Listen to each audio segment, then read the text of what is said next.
سلامونه د هیلې ټلویزیون خوږو لیدونکو هیله ده روغ جوړ یاست ساعتونه مو ښه وي وختونه به په خیر در باندې تېرېږي راغلیو د هلمند مرکز لښکرګاه ښار ته دا چې د هلمند مرکز لښکرګاه ښار کې اشپزان څه پخوي او هټیو کې همدارنګه په هوټلونو رستورانټونو کې څه پخیږي له تاسو سره یې شریکوو راسره اوسئ.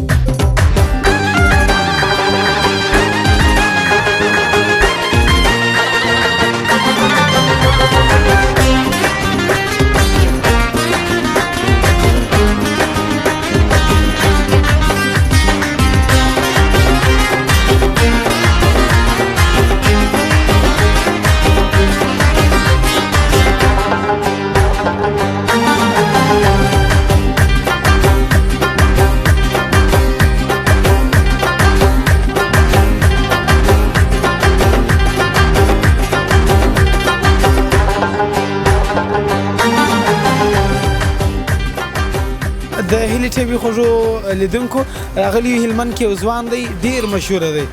او د ده دا بورګي پخول هلمندیان خوښوي او دغه څه ډول دی پخوي هم یې خوښوي نو ده سره غږېږو چې دا ستا په لاس کې کمال دی ډېر دې زده دي که څه خبره ده ستړي مه سئ لومړی مې نوم راته ستړي مه سئ څنګه یې بخیر جوړ یې سلامونه درته وایم ته ستاسو اورېدونکو او کتونکو ته ورور نوم مو راته ووایاست نوم یې حاجي اسدالله دی حاجي اسدالله که راته ووایاست دلته یوازې بورګي پخوئ او څه ډول بورګي پخوئ یوازې دلته بورګي پخوم درې څلور رقم پخوم یو هګۍ والا دي ګندنه والا دي کچالو والا دي میکس دي او مخکې مو کوفته والا پخول اوس هغه نه پخو شه دا درې رقمه چې دي اوس فعلا دا درې رقمه پخو هلمندیان څنګه دي دا خوښوي نه یې خوښوي دا خو نه خوښېده تا ته معلومېږي ته خو هلمند سړی وروره خو دې خوښوي دا خو داسې حال زه خو د هلمند یم اما لیدونکي شاید د ټول نړۍ معلومات ورته ورکړه هلمندیان څه ډول بورګي ډېر خوښوي هلمندیان میکس بورګي ډېر پخوي یار یو چې راشي وایي راته میکس کچالو ګندنه میکس یعنې هګۍ والا هم ډېر خوښوي نه او ستا خپله چې خپله دې پخ کړی کوم بورګی دې خوښ دی ما ته چې خپله خوند راکړي هغه نو میکس بورګۍ هګۍ هم پر سر راچوو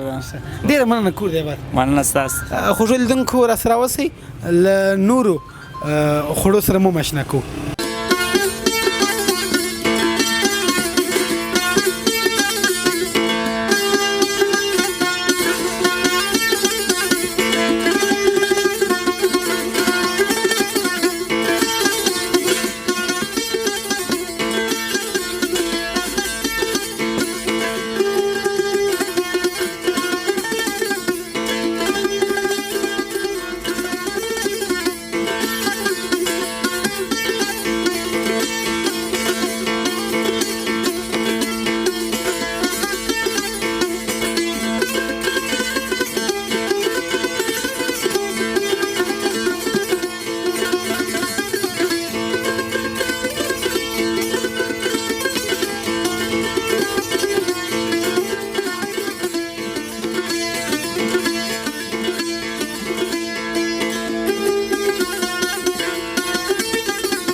هیلې تلویزیون خوږو لیدونکو هیله ده تر ځانګړې زموږ سره پاتې سوي یاست او زموږ برنامه مو کتلې وي. تاسو د هلمند مرکز لښکرګاه ښار د هوټلونو رستورانټونو او د هاټلیو هغه خواړه ولیدله چې دلته خرڅېږي او